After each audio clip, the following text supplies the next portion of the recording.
The arrest of 2 political thugs.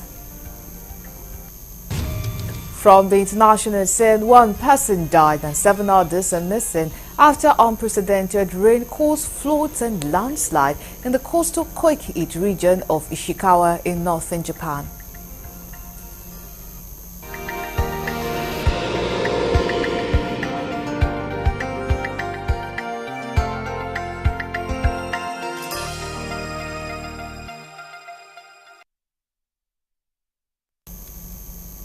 Many thanks for joining us at this time. Now, details of the news. Edo State Governor Godwin Obaseki has expressed confidence in the voting process despite the initial delay in the arrival of election materials at the Mokpai Model Primary School in Oredo local government area of Edo State. The governor made the remarks after he cast his vote at exactly 11:57 a.m. in his Woodful Unit 11 polling unit. Our correspondent Dele Fasan, who was there, filed in this report.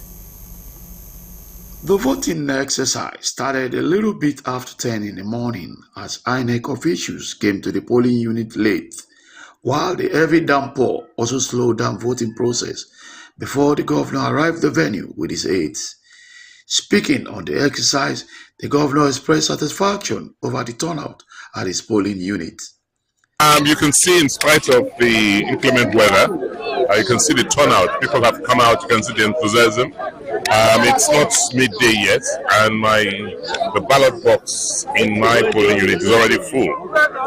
So clearly, that tells you that people are very interested because they've been mobilized. They're very interested in this election because, like we've always said, it's a significant watershed for us in Edo State. The governor gave the Nigerian military a pass mark for their conduct during the exercise, as some voters and a local observer expressed joy over the peaceful conduct. By the military, yes, I think they've done well. The Chief of Defense Staff came to see me and gave assurances that his men will be on ground and they will be fully deployed. And you are seeing that deployment, and I'm glad that the military is here as a backstop. But clearly, we're not too sure what the police is doing. Because as I speak, there are some people who claim that they are policemen at the Ogbe polling field today and trying to arrest people on election day in their polling. Well, I can say for now, so peaceful, and despite the rain, you can see that many people came out to come and exercise their franchise, and we appreciate them for coming out because it's our right to vote. The exercise here in Ward 4 is going on peacefully, and we are happy the way it's moving so far. There's no violence. We just give God the glory for the peaceful exercise. 21 units among the units here, because from here we have unit 19 to 28. I think unit 25 didn't come on time. They came around 10. But I think everything is okay. And as soon as they came, they started accrediting people, and people were voting. And we saw just about 11:50, the governor came, and he has already cast his vote, and he's already out of this. The bimodal voter accreditation system at the Mokpai polling unit also performed excellently well as the conduct of security operatives, but there were cases of vote buying which some of the policemen present overlooked. From Benin City, Dele Fasan reporting for Galactic TV News.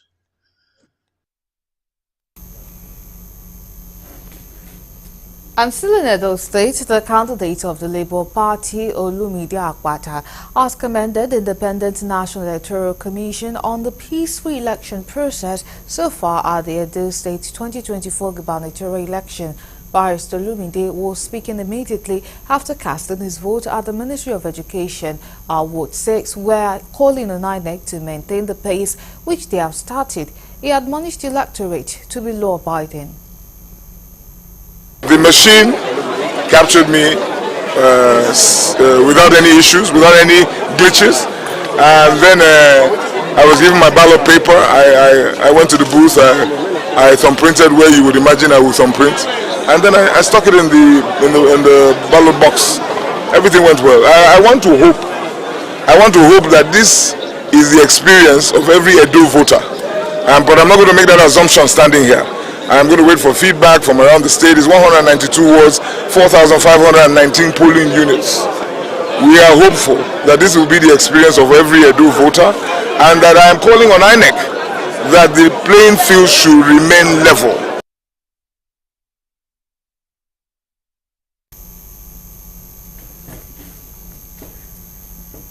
Meanwhile, the People's Democratic Party governorship candidates in the September 21st, 2024 election in Edo State, Asue Godalo, has accused Independent National Electoral Commission (INEC) of delaying voting in its strongholds in Edo Central Senatorial District. Igodalo made this claim when he cast his ballot at Idoniro Primary School, Ward 1, Unit 3 in Iwoime in Isha South Local Government Area. Correspondent John Felix reports that the PDP candidates and others voted around midday due to the lateness of INEC officials. He said there are rumors that INEC has compromised in some polling unit, but he wants to keep an open mind and give the electoral umpire benefit of the doubt to create a level playing field for all contestants. We've been here now for about 2 hours. Many people have been here even much longer than I have been here. People have been here for 5 hours and more. It's good we're able to cast our ballots, but I think I'm not very happy with the process that delayed the coming of materials. Again, this is a single state election. INEC has had all the time to prepare, all the resources, and so we shouldn't have had some of the problems we had today.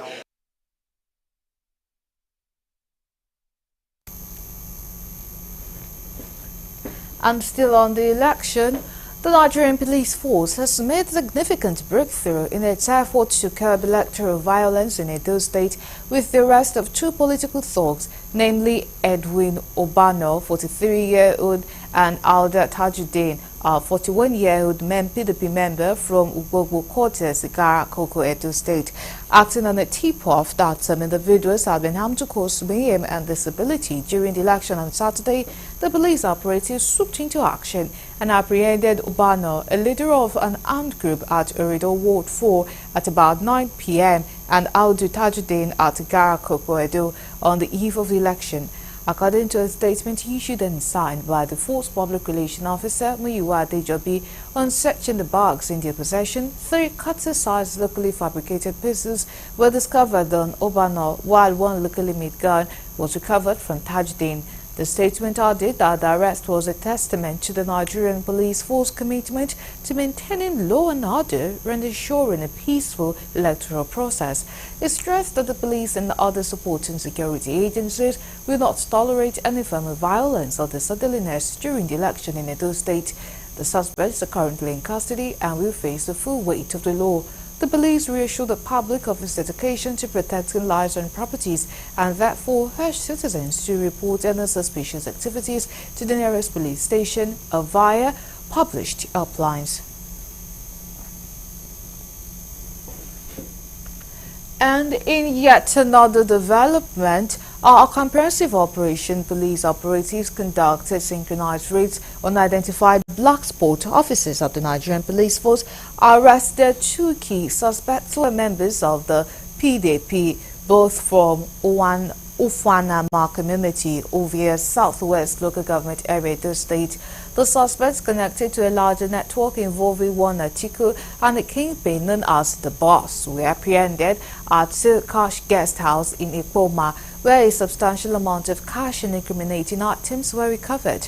According to a statement by the Force Public Relations Officer Muyiwa Adejobi, these items include list of voters' names with corresponding monetary values, a collection of pre-filled ballot papers, a set of fake identification cards. Furthermore, 6 suspects, namely Suleiman Abdurrahim, Fatima Yakubu, Yusuf Amina, 52, Saliu Lukman, 54 years, Safiano Saratu, 32, were all arrested at Ibutse Secondary School beside Mirimu Hotel Auchi for engaging in vote buying.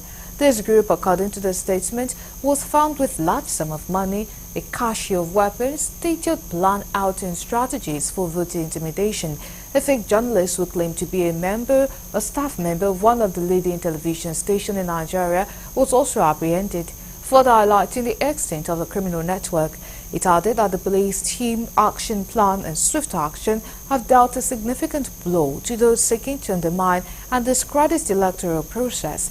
The force restated its vigilance and commitment to ensuring a free, fair and peaceful election. A National Commission for People with Disabilities has lauded the participation of people with disabilities in the just concluded Edo governorship election and local government polls in Kwara and Sokoto states. The National Desk Officer of Persons with Disabilities, Deputy Commandant and Deputy Patients, was speaking with journalists at the virtual situation room at the NCPWD Secretariat in Abuja, expressed satisfaction with the turnout of persons with disabilities for the elections.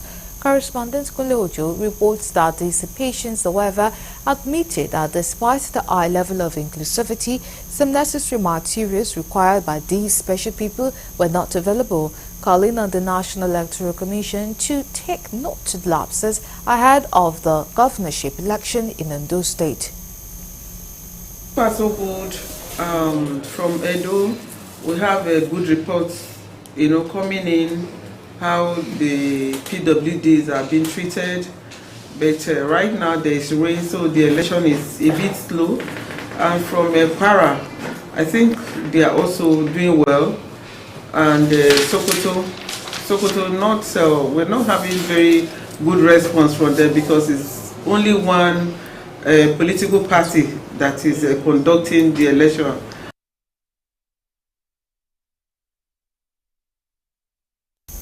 She added that the National Commission for Persons with Disabilities decided to set up situation room in order to monitor the level of involvement and participation of the special persons in ensuring good governance in the country, stressing that all hands must be on deck towards protecting the rights of PWD in the country. On his part, the Executive Secretary of the Commission, Ayuba Gufwan, promised that the Commission would continue to ensure the involvement of PWD in all activities relating to good governance, as well as all barriers mitigating against the well-being are removed. That's to achieve a lot for persons with disability. Our priority is to see that they are given first-hand treatment when they are at the polling units to vote. Because some of them are physically challenged, they are not fit like other able-bodied men and women, and so when they go to vote, they should be given their priority. You're still on to the news on Galaxy TV. Coming up next.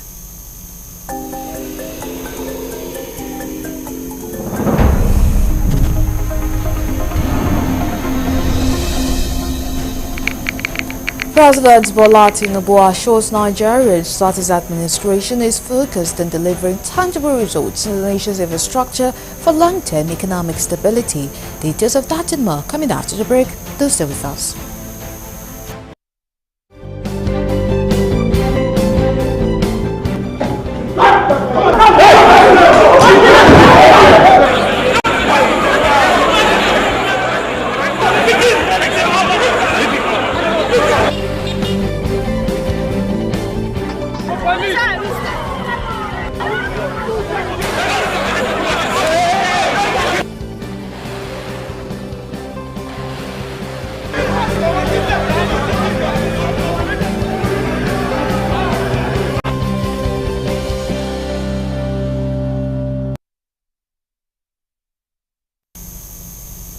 We are glad to have you back. Now, for more updates and latest news, please visit our website www.galaxytvonline.com.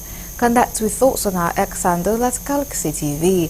Subscribe to our YouTube channel, youtube.com/Galaxy TV News.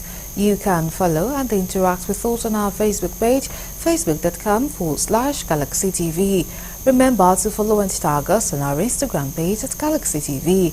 You can also avail our Eyewitness feature via WhatsApp.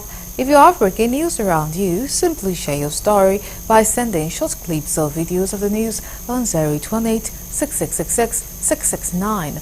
Our social media platforms are user-friendly and can always accommodate your live updates and comments, as you can easily scan our IG QR code.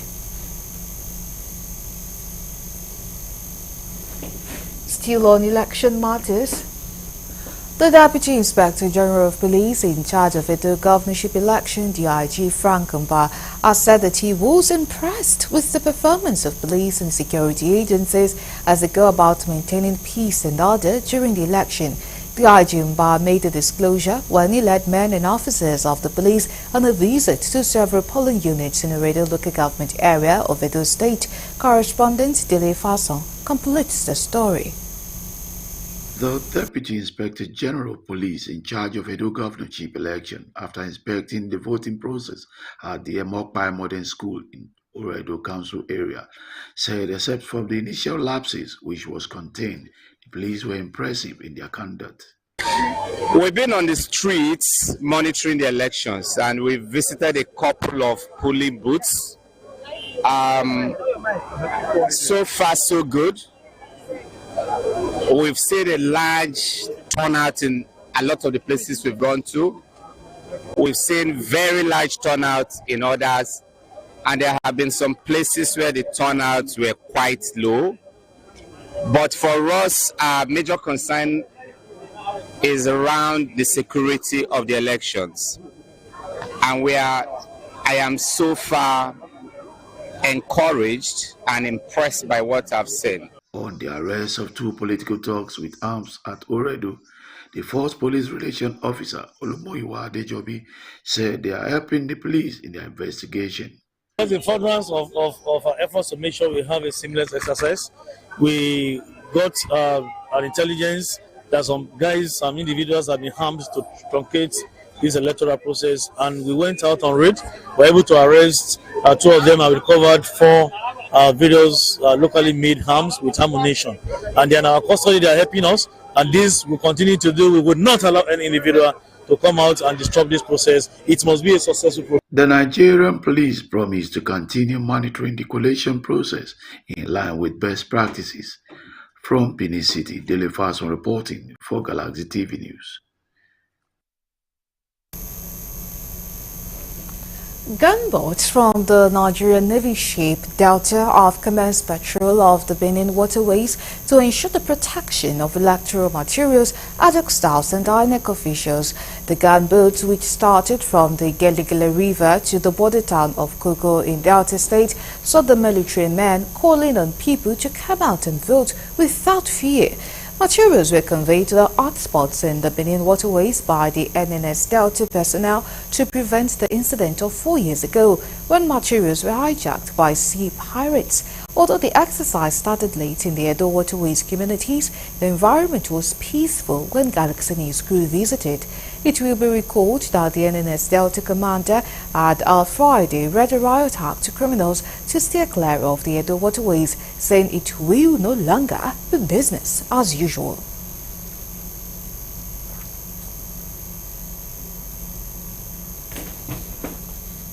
Meanwhile, scores of voters in Edo State on Saturday trooped out to participate in the off-cycle governorship election in the state amidst a downpour.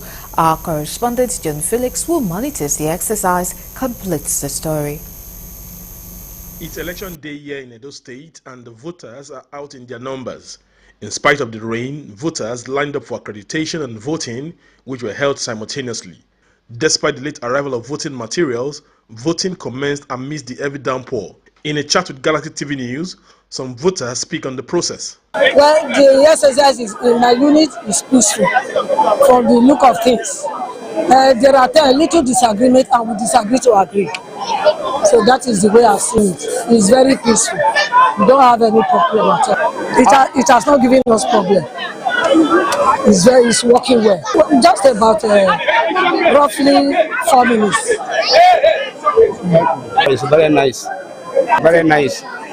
So no wahala, no problem, nothing. So we thank God. So that's all. No, it not taking me time. It not taking me time. The whole process was very peaceful.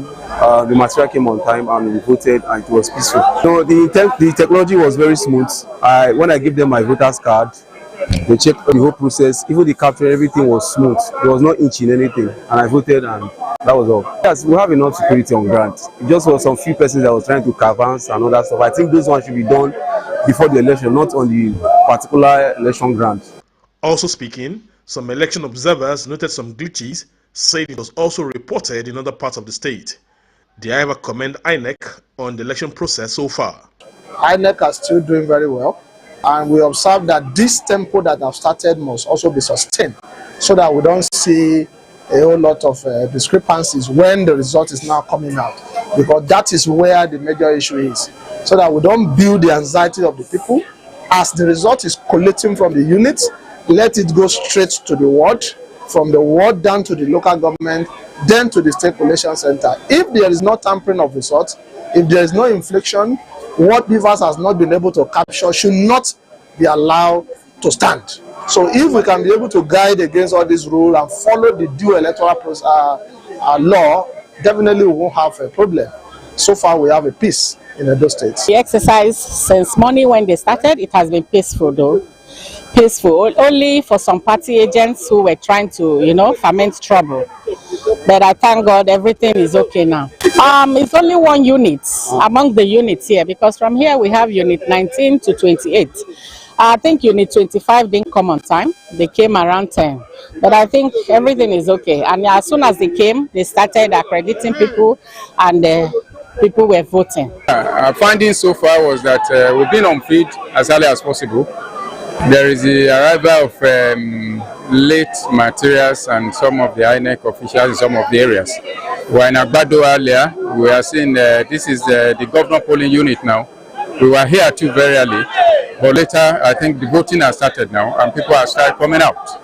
So let's see, but already the rain is almost taking over again. But let's see how it goes today. But I think so far the election has been peaceful and people are exercising their franchise. With elections done, all eyes will shift to INEC for the collation and announcement of results. From Benin City here in Edo State, John Felix reporting for Galaxy Television News. Now to the story teased earlier. President Bola Tinubu has assured Nigerians that his administration is focused on delivering tangible results and making a positive difference in the nation's infrastructure, food and energy security, education and long-term economic stability. At a meeting with the Forum of Former Presiding Officers of the National Assembly, led by former Senate President Ken Namane, the President emphasized that he is not in office for personal gain, but to serve the country. The meeting was attended by 16 former presiding officers, including former Senate Presidents, former Speakers of House of Representatives, former Deputy Senate Presidents, and former Deputy Speakers of House of Representatives. The President acknowledged the support and encouragement from the forum members, irrespective of party affiliations, and implored them to continue fostering unity and camaraderie to achieve national development goals. Senator Namane, who spoke on behalf of the delegation, expressed full support for President Tinubu's administration and its effort to address Nigerians' pressing challenges. He noted that the meeting was the President's first official engagement with the group since his assumption of office. We've sustained 25 years of democracy this year. We don't want to keep the people hungry and angry. But we say, be patient. There is no free beer parlor anymore. We will retool and rebuild the Nigerian economy. I assure you, with your cooperation. I thank you very, very much. We are convinced that you will dig deeper in order to eradicate these problems and restore Nigeria's pride of place among community of nations. On our part, we have seen what elite complacency has cost nations and have resolved to unite across all divides in order to render whatever assistance we may be called upon to do towards nation building and ensuring enduring prosperity for our citizens. Now, to the service, the Chief of Defense Staff General Christopher Musa has reiterated the armed forces of Nigeria and other security agencies' commitment towards restoring peace and tranquility in the country. General Musa made this commitment at the Nigerian Defense Academy, regimented day and night, in honor of 71 regular corps, the Red Short Service Corps, 28 Army and 32 Air Force. The Chief of Defense Staff, who was a special guest of honor, emphasized the importance of regimented dinner night in the military tradition. He also said the dinner, which afforded passing out cadets an opportunity to interact and meet with fervent and retired senior military officers in a very relaxed social setting to learn, interact and ask important questions that will help them in their military career. Personal cadets, it is imperative to remind you that the armed forces of Nigeria expect so much from you in terms of regimentation. Hence, I must emphasize on the importance of discipline and integrity in service. These are the foremost twin qualities that every personal cadet is expected to present at all times. The absence of these qualities in a personal cadet renders such individual unfit for the officer cadet. It is on this basis that I will implore you to ensure that in all the acquisitions in Nigerian Defense Academy, that you gain character glittering with discipline and integrity. Fielding questions from newsmen on the sideline of the event, the CDS gave an update on the recent military achievement in the war against terrorism and other criminality in the country. Work is in progress. We've just started. We're going to enhance on it. We want to make sure that we get all those their commanders, get all those ones that are doing those nonsense. We want to restore total peace in Nigeria. That's our goal. And we're working together with all security agencies. I want to appeal to all Nigerians to continue to support members of the armed forces and security agencies. And we should encourage them to do more.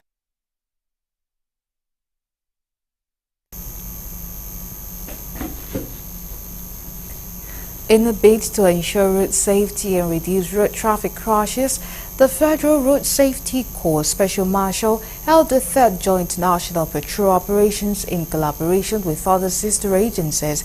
Galaxy TV's Nenwarangu Mazaka has more details in this report. The Federal Road Safety Corps FRSC Special Marshal, in collaboration with the National Drug Law Enforcement Agency NDLEA and the Nigeria Police Force, held a joint national patrol operation in Lagos with the aim to significantly reduce road traffic crashes and enforce traffic laws. Speaking at the event, the Lagos State Sector Commander Patrick Davo commended the marshals for their contributions to ensuring the safety of every motorist.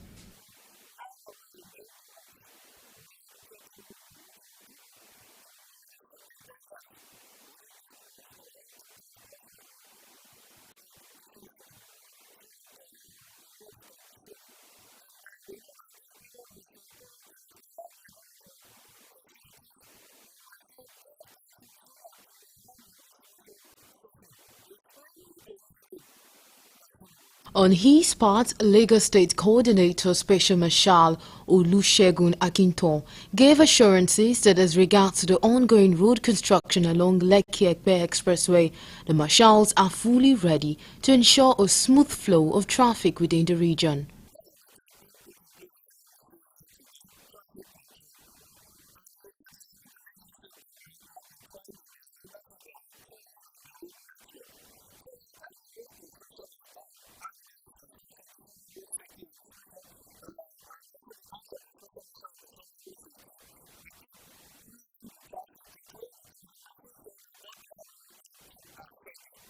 Key highlight of the operation was a courtesy visit to the Oba of Shongo-Tedo Kingdom, Oba Mohammed Saliu Akorede, who received the theme warmly and commended their diligence in carrying out their assignment. The Oba expressed his appreciation for their commitment to ensuring road safety and reducing road traffic crashes in the community. By all what you people are doing, my prayer for you, the Almighty God, secure your family. Amen. As you are securing life on your property. Amen. God will secure. You people are here to secure life. They will now tell you it's not only life. You are working to save life and properties. In recognition of his continuous support and contribution to the agency, the Oba was awarded a plaque. This gesture underscores the importance of community partnerships in promoting road safety in Nigeria. Nenwarang Yilmazaka, Galaxy News, Lagos.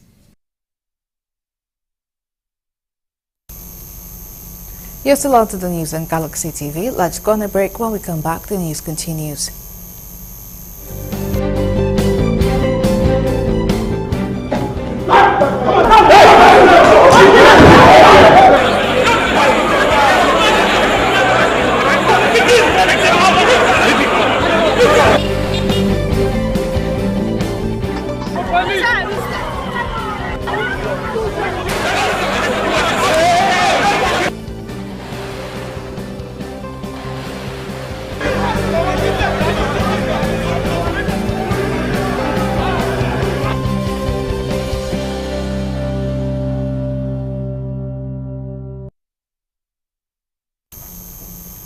We are glad to have you back.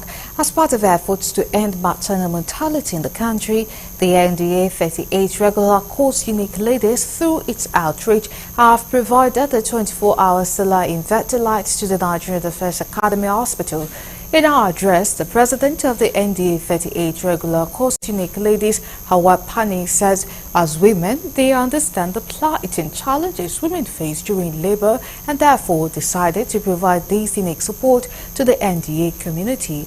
In their separate remarks, acting medical director, NDA Hospital, and a pediatric consultant, Dr. Ejindu GK, says the solar inverter lights will help enhance medical delivery and better healthcare to the military community. Improving the quality of healthcare and ensuring a brighter future for those in need. The maternity ward of the NDA Hospital holds a special place in our hearts. It is a place where new beginnings are celebrated, where hope and resilience come together, and where countless families find comfort and care. Wearing a new look, both in physical and equipment holdings. So when this came up, I just thought, oh, this is something my commandant would love, because it's a help to what he would, I can assure you, eventually do. Out of so many things he has to do. But it came now and it's a big relief to all of us. It has also helped us to reduce the issue of neonatal morbidity and mortality, in the sense that most times when they come, especially when the women come with head of perineum, the problem of suctioning for that baby is always difficult because most times there will be no lights. But here we can boldly say, come at any time, we are here for you.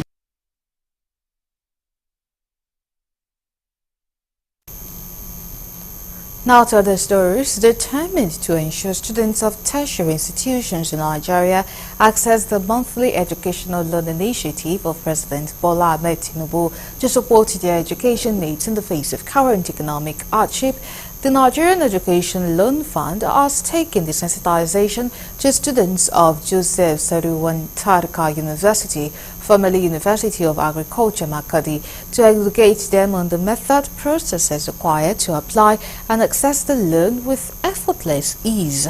The managing director of NEL Fund, who spoke on the essence and benefit of the loan, observed that most students do not understand the methods and processes to access NEL Fund loan to better their lot, hence the awareness to increase applications from the student. The Vice Chancellor of Jotstom thanked NEL Fund for using this institution as the first point of the sensitization, which has offered better understanding. One of the students who commended the president for the initiative appealed to him to increase the loan from 20 to 50,000 naira following hike of commodities and transport. Educating the students about the loan fund for the greater good of the students themselves and of the nation Nigeria. First of all, they stand to benefit access to education.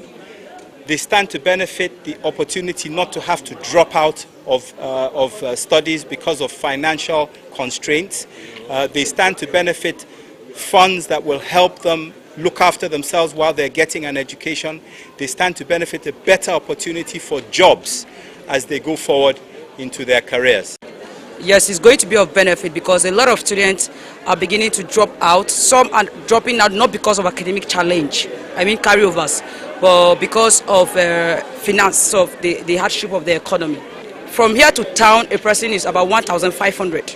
So I think a student who is receiving 20,000 naira for upkeep, only transport, in fact, within the campus, it will not even take you up to 1 week, talk more of a month. We're indeed grateful to them. What this means is that our students are the greater beneficiary of the sensitization. And this sensitization has deepened our understanding of the modus operandi and the processes involved in assessing this loan. And some of the bottlenecks, some of the apprehensions that we had have all been diffused. We now have a better understanding of how the loan scheme operates.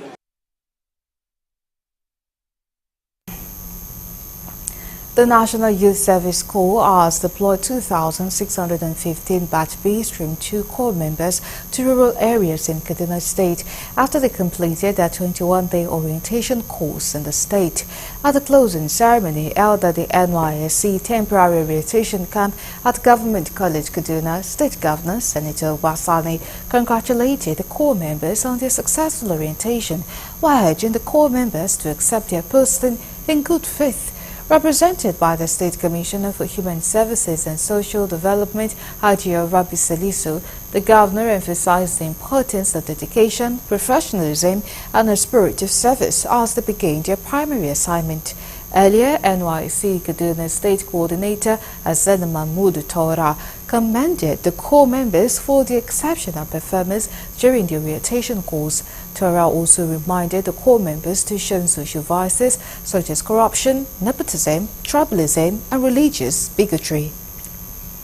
The Kaduna State Government remains committed to providing the necessary support to ensure that your service here is productive and rewarding. We understand the challenges you may face, and I assure you that we are working tirelessly to create an enabling environment where you can drive and make a positive impact to the state. My dear Corps members, as you receive your posting letters today, I urge you to accept your posting in good faith and report promptly to your employers.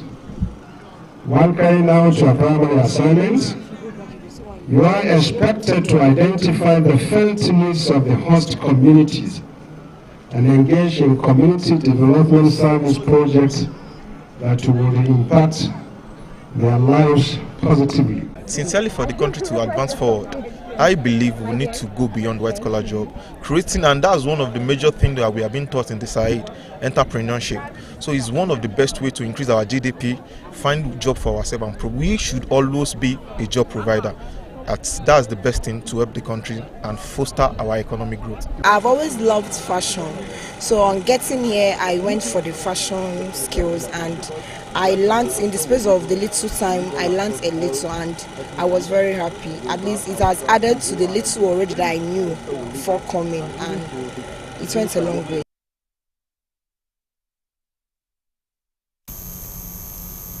As part of effort to celebrate the International Day of Peace and enhancing deeper understanding between the two major religions of the country, a symposium was organized to mark the day. The symposium, which was organized by Reverend Father John Bagubiri, a Roman Catholic priest from Kaduna State, is aimed at promoting peaceful coexistence. The panelists agree that everyone deserves justice and therefore justice should not be presented to only one group of individuals but for all and sundry. Speakers at the Peace Symposium also provided solutions to some of the challenges leading to lack of peaceful coexistence among individuals and countries.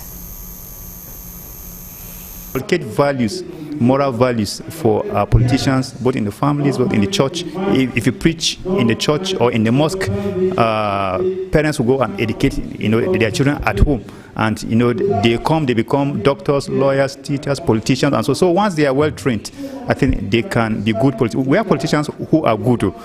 But you know, some are being contaminated by the bad ones with the assertion that if you can't beat them, you join them, which is wrong. We should know that justice is universal. In other words, justice is good for every human being, whether we are Christians, we are Muslims, we are Jews.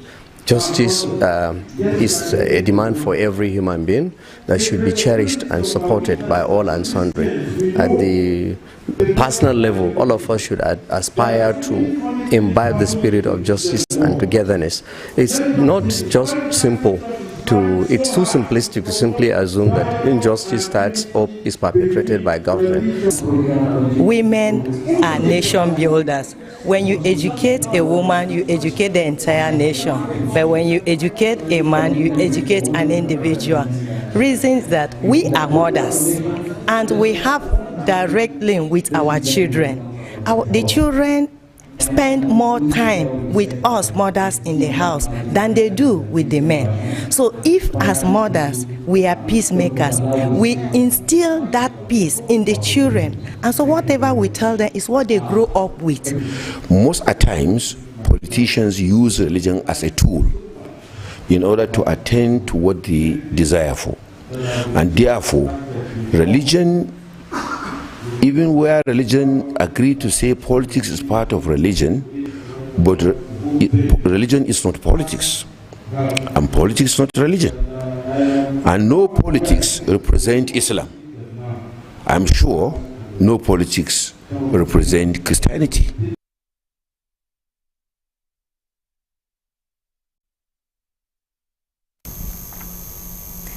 Now to the stories. Oyo State Governor Seyi Makinde has reiterated that environmental policies put in place by his administration has greatly reduced the effects of climate change and flooding in the state. Governor Makinde reiterated this at the World Cleanup Day tagged Make Room for Life, organized by the State Ministry of Environment and Natural Resources, held at the House of Chief Secretariat, Ibadan. The governor, who was represented by his deputy, Barrister Bayo Lawal, called on people of the state to shun and discriminate waste dumping in order to enable green and healthy socio-economic view of the state. Makinde further warned that failure to respect rule of laws, especially on environmental and traffic laws, will not go unpunished. Earlier, in his welcome address, Commissioner for Environment and National Resources, Abdulmojid Mugbojubola, expressed readiness to collaborate with individuals and organizations towards ensuring cleaner and healthier state. Lectures and panel discussion formed part of the event, attended by chairmen of local government, market leaders, students, and other relevant bodies.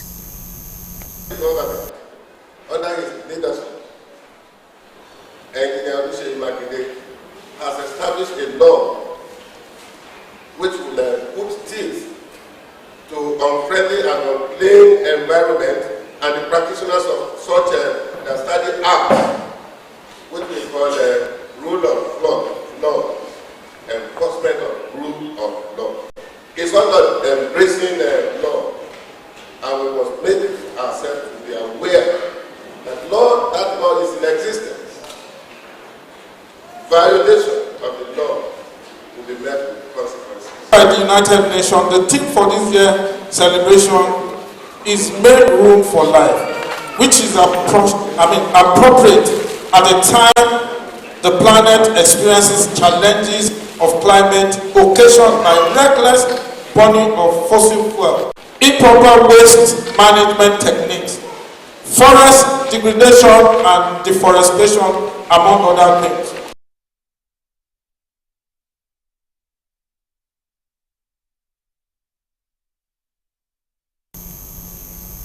The Nigerian Union of Pensioners Southwest Zone has rejected the 70,000 naira new minimum wage for workers, saying it is no longer realistic going by the further increase in price of pump price by the federal government.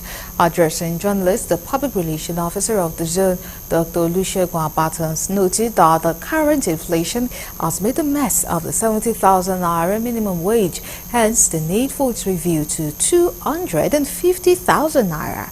Speaking further, Abatans said that the federal government was not sincere as it tricked the labor leaders to accept the 70,000 naira. Dining with the devil your spoon must be very long. And when you are dining with politicians, your spoon must be longer than that of the spoon that you want to use to dine with the devil. So, the federal government took advantage of the naivety and inexperience of Comrade Ajaero and Osifo by tricking them into accepting 70,000 naira and that he will not increase fuel.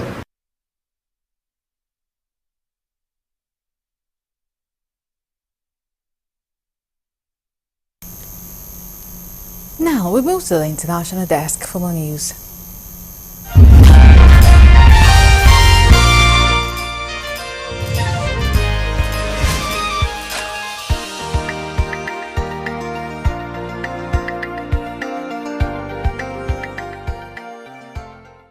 This is news from the international scene.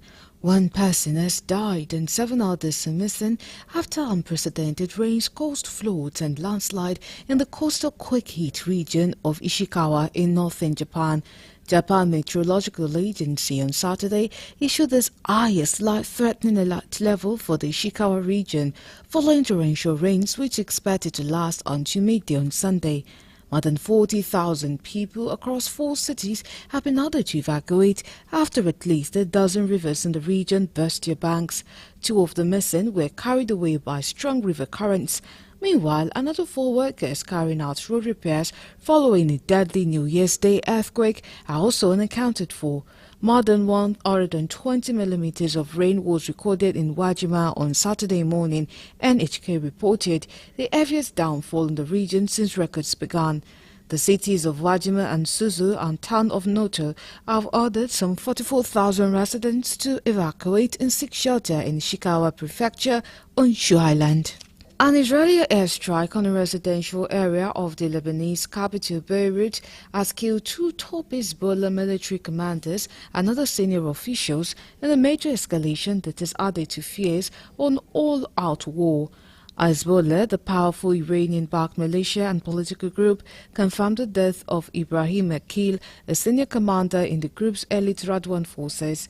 The group also confirmed that Ahmed Wabi himself, a top Radwan figure, died in the attack that hit the densely populated Daniya area, a stronghold of the group.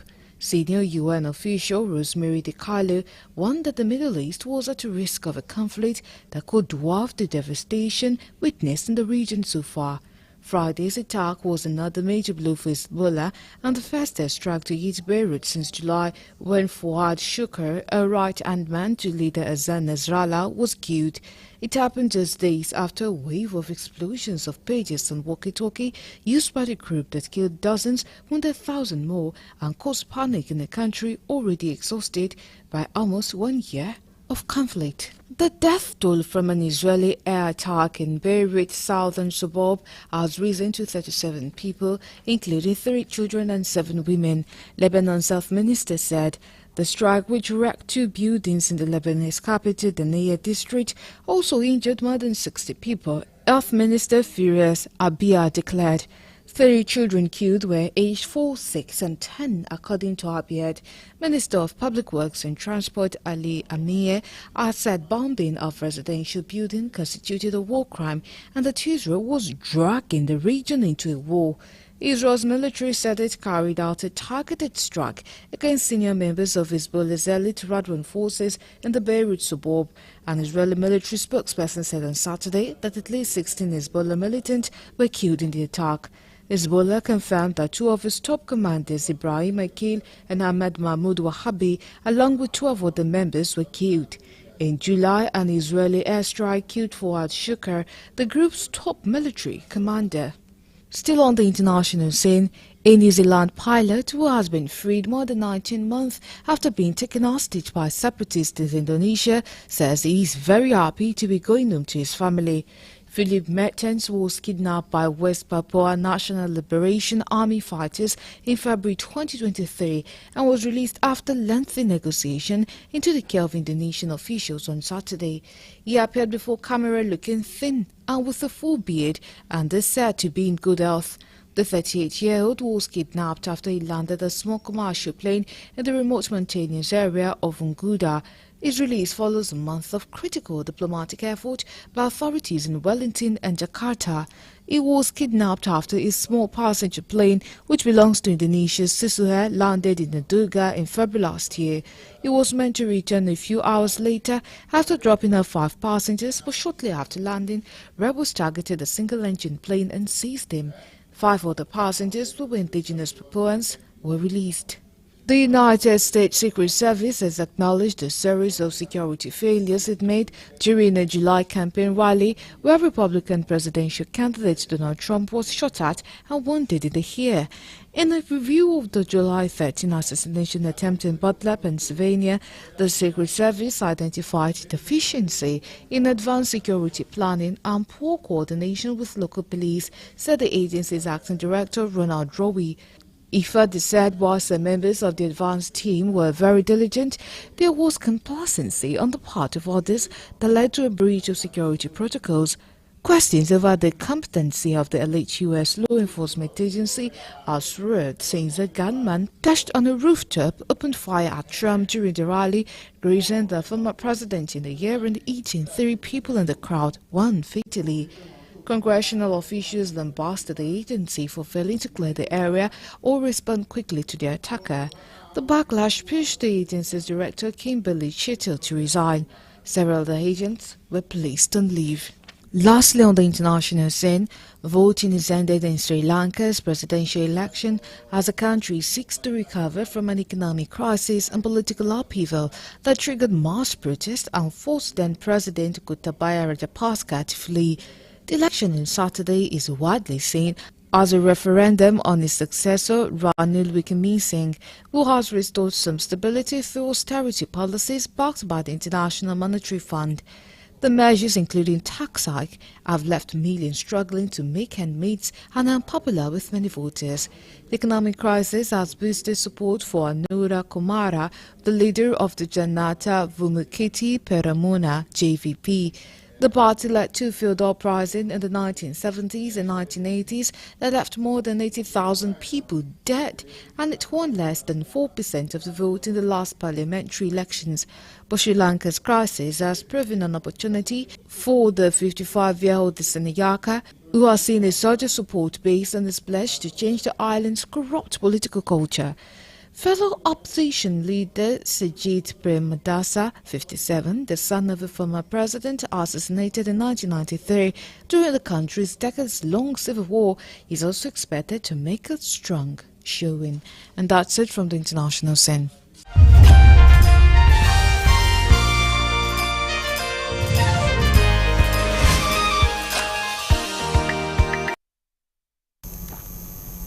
And that's it for now. We thank you so much for watching. My name is Siriba Misalako. Goodbye.